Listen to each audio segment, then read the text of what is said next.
Hi, welcome to another episode of Off the Shelf with Dr. Hanks. That's me. And we are, as I promised last week, we're still on Daring Greatly by Brene Brown.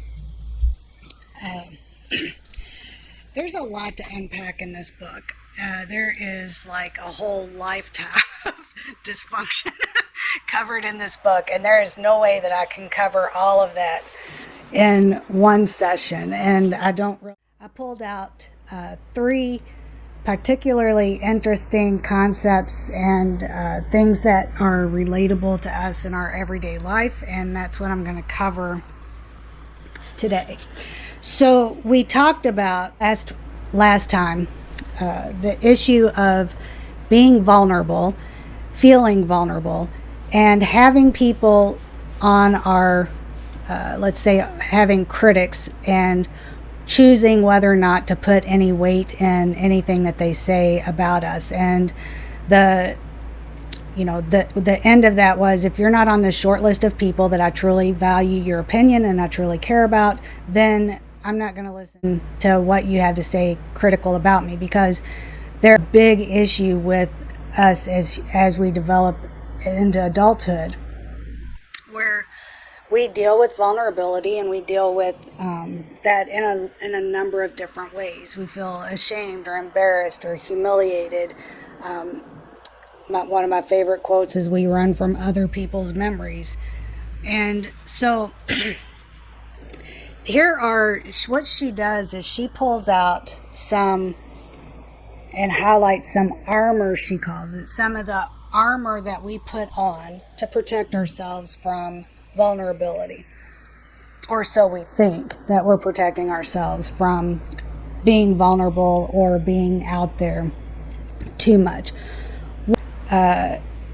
Basically, the story that we tell ourselves is, if I don't put anything out there until it's perfect, then nobody will be able to criticize it because it'll be perfect. Nobody will be able to say anything bad about it because it's perfect, and therefore I won't receive any critical comments or anything like that. Everything will be perfect.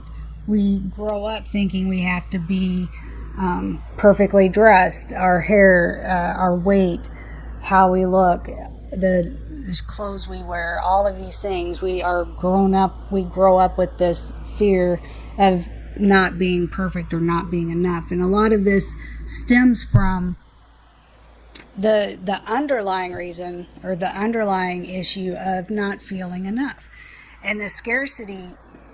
And she brought up an interesting point that, as soon as we wake up in the morning, we say, "I didn't get enough sleep." As soon as we start working toward all the things we have to do today, we say, "I don't have enough time." We start thinking about money or getting gas on the way to work, or I don't have enough money. We constantly tell ourselves that we are not enough. We don't have enough of this. We didn't get enough of that.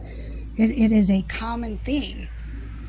And so it's no surprise that we spend a great deal of our time trying to worry about being vulnerable and not being enough for people. And so is one of the ways we think that we're going to combat feeling vulnerable. We think we're going to be perfect, and we're not going to put anything out there until it's perfect, and then that way nobody can criticize anything that we say or do.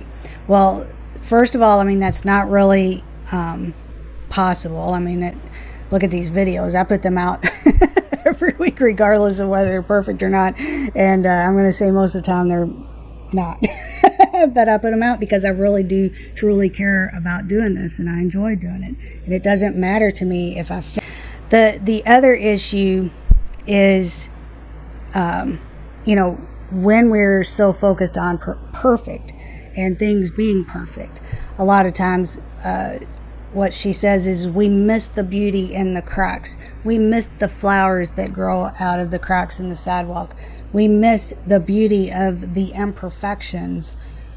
Even in diamonds, if you think about it, the only way that a jeweler or maybe not the only way. The only way I know that a jeweler can tell the difference between a real diamond and a fabricated diamond is the inclusion, which is an imperfection. Real diamonds have imperfections, and fake diamonds don't.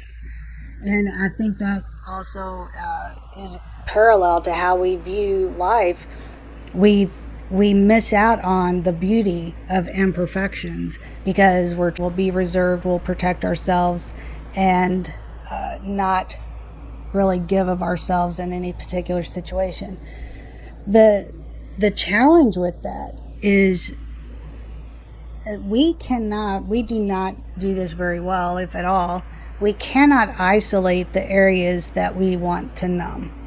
In other words, if there's an emotion that you're trying to numb or not feel, chances are you're going to numb all your other emotions at the same time. We can't isolate. An anesthesiologist or whoever does that, the numbing things before you go into surgeries and stuff, yes, medical science, they can numb just one part of your body and do surgery and not numb the rest of it. But emotionally, we do not manage that very well. We can't do that very well. So if we are disengaged from one area of our life, chances are we are also disengaged in other areas of our life, because it's going to be exhausting to try to choose between, how do I act today? What am I in this today, or am I not in this today? And what you'll find is even on the things you want to truly enjoy, you don't, because it's a lot of work, because you're always trying to figure this out or ride this fence. And it's also, it's a temporary thing. You can't even do it long term. The thing that, the third point that she brings up that I really like, and this is actually in her book, this is the first one that she talks about in the book, and of these three, but it is the last one that I'm going to talk about because I think it is really important.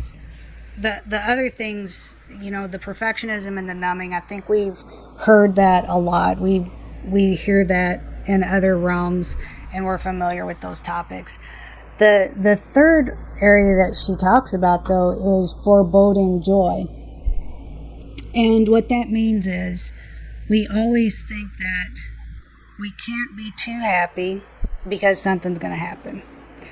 We can't feel joy and just be happy and enjoy anything because something bad's going to happen. And we don't want to be vulnerable. We don't want to be joyful and open ourselves up for the fear that something else bad is going to happen. And this is the one thing that I've seen in my own life over and over again, that I didn't really tie it to the notion of feeling vulnerable.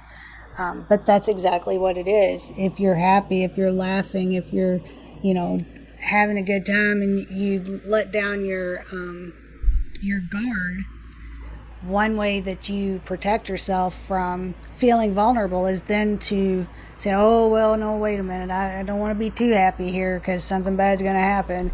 And that is, that's really sad. I'm not suggesting that it's sad if you struggle with this, because you shouldn't struggle with it.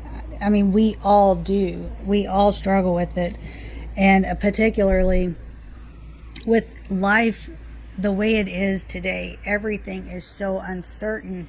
The economy is uncertain. The political state is uncertain. The world, the global powers are all uncertain. There is so much to be afraid of in this world today.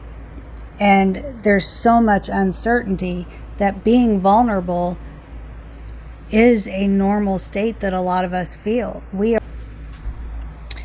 So what does this mean? How do we deal with these things? If we feel that we're not putting work out there because it's not perfect, or if we're not putting ourselves out there because we're not perfect, if we feel like we're trying to numb our emotions because we disengage and we don't want to be vulnerable and we don't want to have certain feelings, so we try to numb it.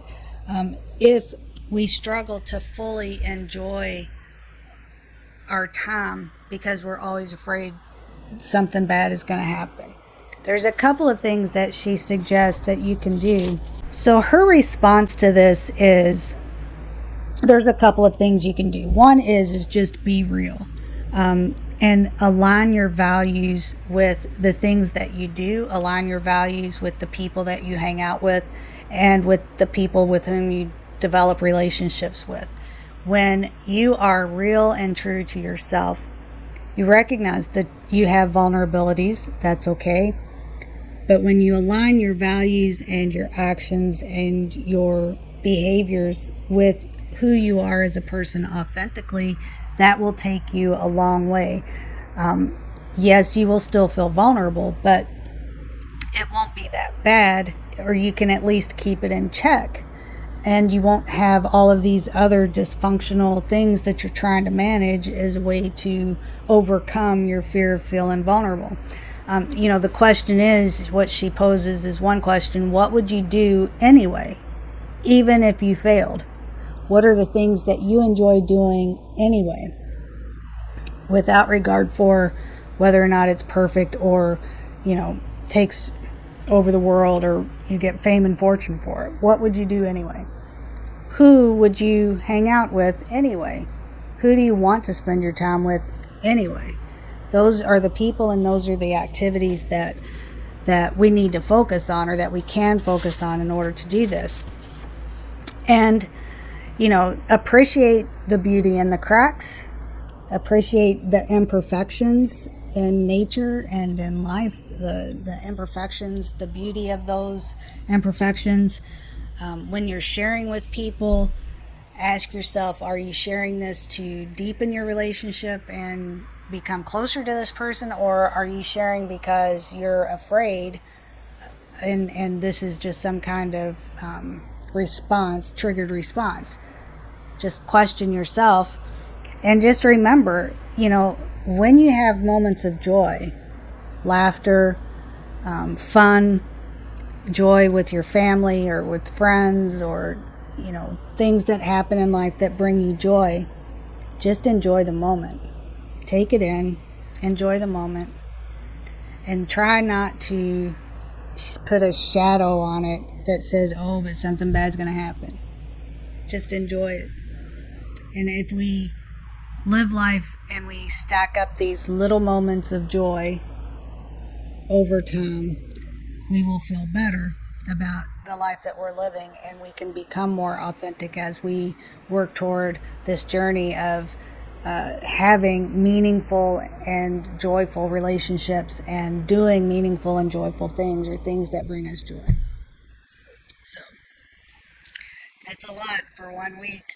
It's a long one. We might have to come back to this book again later. And have a good day. Thanks for watching. Bye.